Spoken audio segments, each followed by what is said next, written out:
Assalamualaikum students, welcome to the second lecture of unit number 5 Daffodils. Students, in the previous lecture we have translated our poem Daffodils. Today we are going to look towards the summary of Daffodil. Let's start our lecture for today. Unit number 5 Summary Daffodils. The poem is written by William Wordsworth. ये नज़म William Wordsworth ने लिखी है. An American poet, एक अमेरिकी शायर, who was also a romantic poet, जिसे एक रोमांटिक शायर भी कहा जाता है. Due to his love for nature, कुदरत के लिए उसकी मोहब्बत की वजह से, most of his poems, ज़्यादातर उनकी नज़में describe, बयान करती हैं nature, कुदरत को, and its beauty, और इसकी खूबसूरती को. One day, एक दिन, poet was traveling, शायर सफ़र कर रहा था, along the countryside, दरिया के किनारे, when he came across a large number of daffodils, जब वो बहुत ज़्यादा तादाद में daffodils उसके सामने आईं. These flowers were growing at the bank of the river, ये फूल दरिया के किनारे पर उगे हुए थे. These were dancing and moving in the breeze, ये हवा में नाच और झूम रहे थे. breeze हवा. The sight delighted the poet, इस मंजर ने शायर को खुश किया. delighted खुश करना. And he looked at these flowers, और वो इन फूलों को देखता रहा for a long time, एक देर तक. The poets and writers, शायर और मुसन्नफ, have actually a world of imagination, उनकी एक तसव्वुराती दुनिया होती है.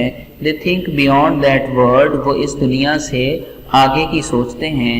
The poet feels pleasure, शायर खुशी महसूस करता है in the company of daffodils, daffodil की मौजूदगी में. Student, here is a chunk of the poem.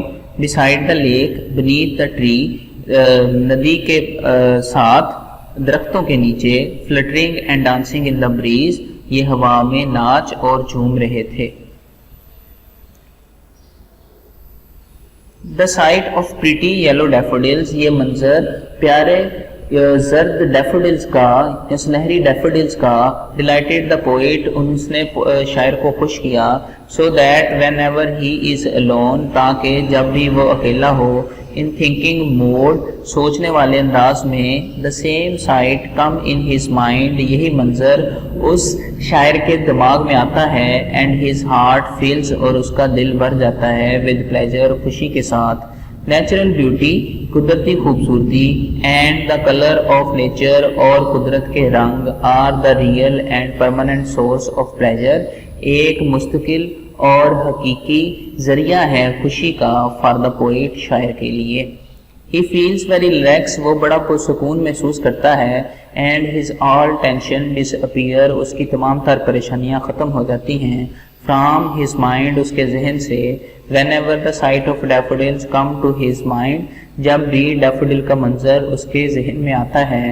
Nature and its beauty, कुदरत और इसकी खूबसूरती.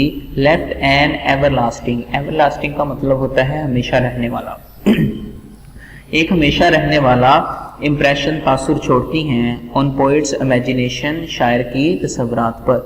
Natural beauty is a source of attraction, कुदरती खूबसूरती कशिश या पुरकशिश एक ज़रिया है. फारदा या कशिश का एक ज़रिया है फॉर द पोइट, शायर के लिए. द पोइट फील्स हैप्पीनेस, शायर खुशी महसूस करता है in the company of daffodils, daffodils की मौजूदगी में. And these flowers have become a permanent source of spiritual Joy, spiritual Joy यानी रूहानी खुशी. तो ये फूल मुस्तकिल रूहानी खुशी का ज़रिया बन जाते हैं फॉर द पोइट, शायर के लिए. Nature is a guiding mother, यानी कहता है कि कुदरत हमें रास्ता दिखाने वाली माँ की तरह है. The most common effect of nature on our mind is that, कहता है कि सबसे आम असर कुदरत का हमारे जहन पर ये है. इट रिमूव्स आर रिड्यूस, ये ख़त्म कर देती है या कम कर देती है आवर स्ट्रेस लेवल, हमारे जहनी दबाव के सतह को. And lead us to the height of imagination, और ये हमें तसव्वुरात की दुनिया में ले जाती है. The scene of daffodil saved in the memory of the poet, daffodil का ये मंजर शायर के जहन में महफूज हो जाता है. so that he can recall these memories, ताकि वो इन यादों को या इन यादों को दोबारा याद कर सके. in his solitude, अपनी तन्हाई में. solitude तन्हाई. He can visualize their beauty, وہ ان کی خوبصورتی کو دیکھ سکتا ہے, as they were in reality, جیسا کہ وہ حقیقت میں ہوں. That is the magic of the nature, یہ قدرت کا جادو ہے. Students, you can also write a quotation at the last of the summary. Nature is art of Allah, یعنی نیچر اللہ کی فنکاری ہے. تو یہ آپ سمری کے اختتام پر اس کوٹیشن کو ایڈ کر سکتے ہیں. تو ہماری یہ جو سمری ہے یہ 3 کوٹیشنز پہ بیسڈ ہو جائے گی. آئی ہوپ کہ آپ کو آج کا لیکچر سمجھ آیا ہوگا. If you have any question you are free to ask. شکریہ. اللہ حافظ.